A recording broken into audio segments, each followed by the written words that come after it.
అందరికీ నమస్కారం. ఈరోజు మనం ఇక్కడ వచ్చేసి ఈ సైలెన్సర్లు, సౌండ్ వచ్చే సైలెన్సర్లు అన్నీ కూడా రిమూవ్ చేయడం జరిగింది. వాళ్ళ బండలో నార్మల్ సైలెన్సర్స్ పెట్టడం జరిగింది. రిమూవ్ చేసిన సైలెన్సర్స్ ఒక 300, దాదాపు 300 వరకు ఇక్కడంతా కూడా డెస్ట్రక్షన్ పెట్టుకోవడం జరిగింది.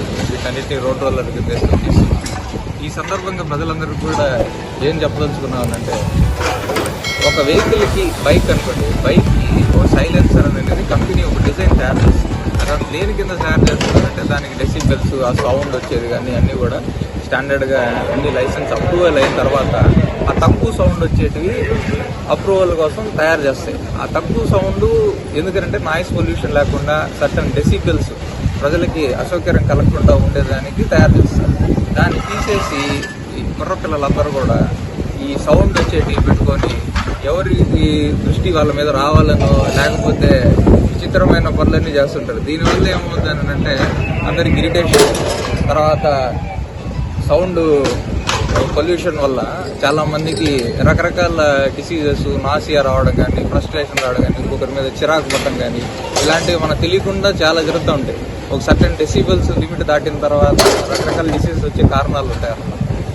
ఇలాంటివన్నీ కూడా రాకుండా ఉండేదానికి ఈ ప్రజలందరూ కూడా సహకరించి ఇలాంటి సైలెన్సర్లు, సౌండ్ వచ్చే సైలెన్సర్లు మార్చుకోకుండా కంపెనీ ఏ సైలెన్సర్ ఉందో దాన్ని అదే వాడాలని చెప్పేసి తెలుసుకుంటున్నాం. ఇదే కాకుండా ఈ బైకులు ఈ విధంగా రఫ్గా సౌండ్ వచ్చే వాళ్ళు తిరిగే వాళ్ళతో ఇంకో క్వాలిటీ ఏంటంటే ఈ హెల్మెట్లు కూడా వేసుకోవడం.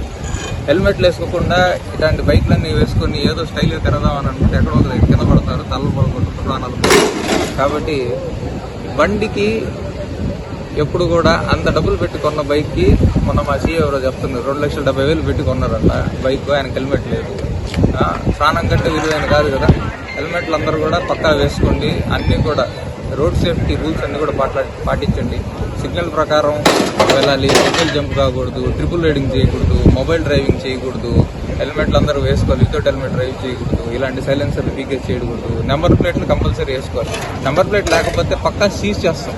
సీజ్ చేసి నెంబర్ ప్లేట్ లేకపోతే సీజ్ చేసి అది దొంగ వెహికల్ కాదా అని వెరిఫికేషన్ చేసి పంపిస్తుంది. ఎంత టైం పడుతుంది, ఎంత కూడా ఇబ్బంది పడుతుంది. ఇలాంటి పనులు ఏమి చేయకుండా విజయవాడ సిటీలో ఉండే ప్రజలందరూ కూడా ఎవరెవరైతే వెహికల్స్ వాడతారో వీళ్ళందరూ కూడా వచ్చేసి రోడ్ సేఫ్టీ రూల్స్ పాటిస్తూ ఎంబీ యాక్ట్ చట్టాన్ని గౌరవిస్తూ పని చేసుకుంటే కూడా ఎవరికి ఇబ్బంది ఉండదు. చూడండి, ఇప్పుడు వాళ్ళు బండి ఆపి ఎంత పీకి ఇదంతా చేసేటప్పటికి ఒక 4-5 గంటలు ఉంటుంది.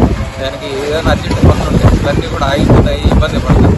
ఇలాంటి ఇబ్బంది పడకుండా ఉండాలంటే మాకు సహకరించి చట్టాన్ని గౌరవించాలని చెప్పేసి విజయవాడ సిటీ ట్రాఫిక్ పోలీసు తరఫున అందరికీ కూడా తెలియజేస్తున్నాం.